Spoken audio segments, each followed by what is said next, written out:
ఇసలా కూడి వచ్చిన ప్రతి ఒక్కరికి దేవుని ప్రేమతో వందనాలు తెలియపరుస్తున్నాను. హల్లెలూయా.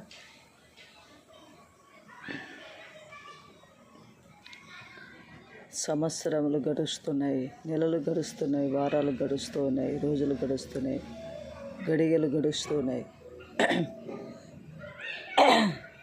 కానీ మన బ్రతుకులో ఆత్మీయతలో లేకపోక చాలా చిక్కుపడిపోతున్నాం. ఆత్మీయతలో ఎదుగుదల లేక, భక్తులు ఎదగలేక, లోకానుసారంగా నడుస్తూ ఉన్నాం. మనం అటువలే ఉండకూడదు. ఎందుకంటే ఆయన రక్తము చేత కడగబడాము. ఆయన విలువైన రక్తముతో మనల్ని కొన్నాడు గనుక, ఆయన సొత్తుగా మనల్ని మార్చుకున్నాడు గనక మన విలువైన వ్యక్తులుగా మార్చబడాలి. హల్లెలూయా.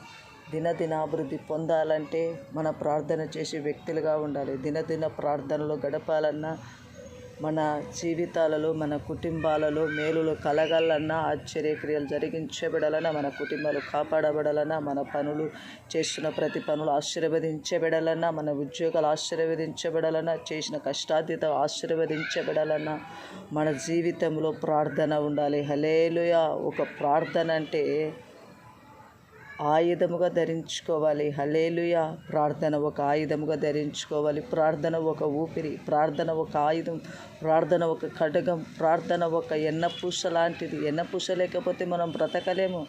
ఎన్నపూస చాలా అవసరం. ఒక దొడ్డికి, పశువులకైనా, మేకలకైనా, గొర్రెలకైనా, పశువులకి, ఏ దానికైనా, ఒక చేనికైనా ఒక కంచె అవసరం. హల్లెలూయా. మనకు మన వ్యక్తిగత జీవితంలో ప్రార్థన అంత అవసరం కలిగి ఉండాలి. హల్లెలూయా.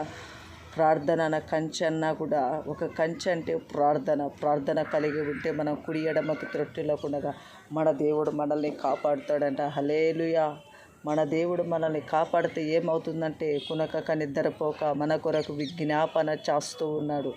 మన విజ్ఞాపన చేయకుండా మన పనుల్లో మనం దానిలో కొరకే నిమగ్నమైపోతున్నాం కానీ దేవుడితో గడపడం లేదండి. సహోదరి సహోదరులారా, మన జీవితాలు దేవుడు సంతోషపడాలి. మనల్ని చూసి ఇతరులు సంతోషపడాలి.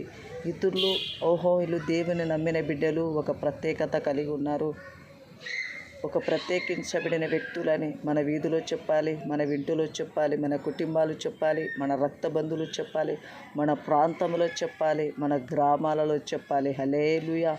చెప్పబడాలంటే ప్రార్థన ఒక ఊపిరి, ప్రార్థన ఒక ఖడ్గం, ప్రార్థన ఒక ఆయుధం, ఎన్నపూస లాంటిది, ఒక కంచె. అంటే ఇవన్నీ వ్యక్తిగత జీవితంలో మనలోన ఉంటే దేవుడు మనల్ని కాపాడుతాడు. హల్లెలూయా. కాపాడబడాలంటే మన జీవితాలు యేసయ్యకి అప్పగించుకోవాలి.